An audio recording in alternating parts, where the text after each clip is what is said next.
આજે આપણે બનાવવાના છે આથેલા મરચાં.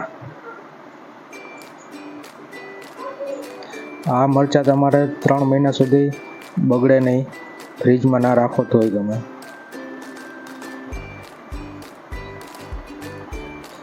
આપણે લઈ લીધા લાલ અને લીલા મરચાં. મરચાં આવા લાંબા લેવાના, કડક મરચાં લેવાના. હવે આપણે એને કટિંગ કરી લઈ મરચાંનું.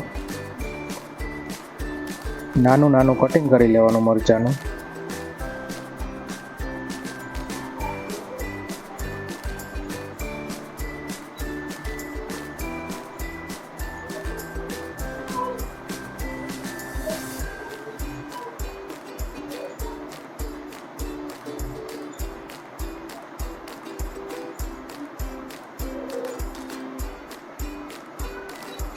એક મરચાંના આપણે 3 ભાગ કરવાના.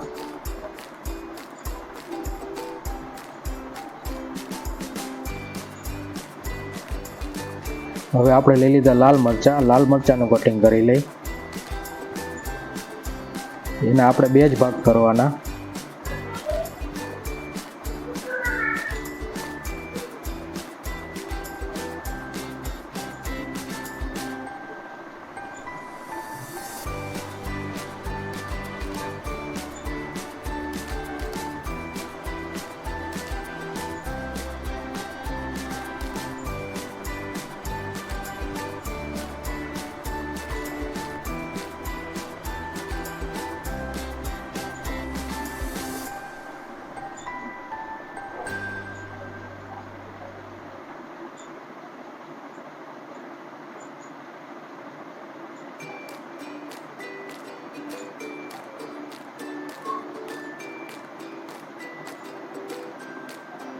હવે એમાં આપણે નાખી દઈએ નમક.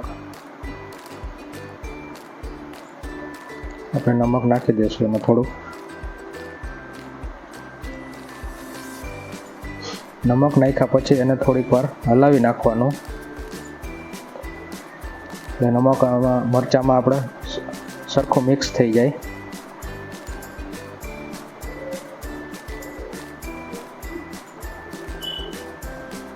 સરખી રીતે હલાવી લેવાના મરચાંને.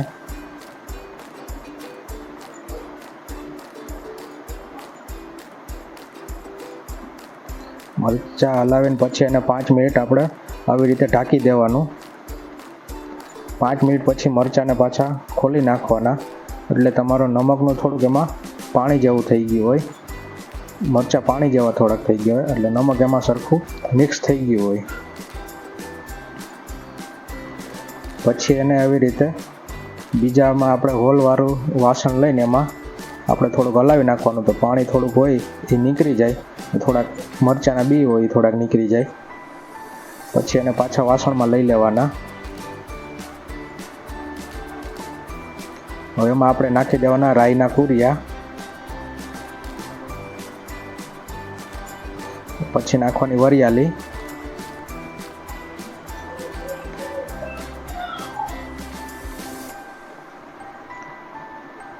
પછી એમાં આપણે નાખશું હળદર. પછી પાછું થોડુંક નમક નાખશું.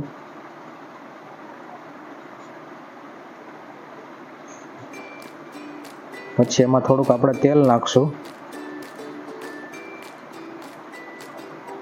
પછી એને પાછું થોડીક વાર હલાવી લેવાનું.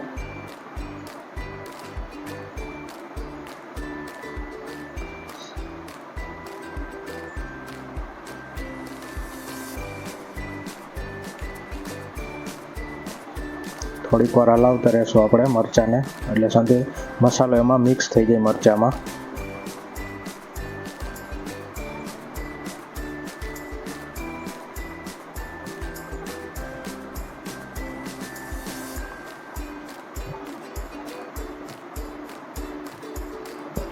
સરખી રીતે હલી ગયા મરચાં.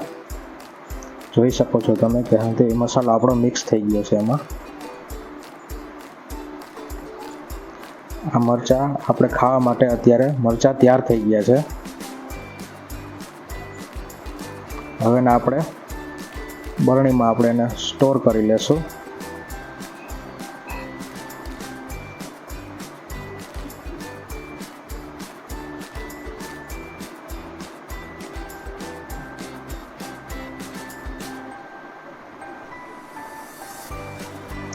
તો બરણીમાં એને ભરી દેશું આપણે મરચાં.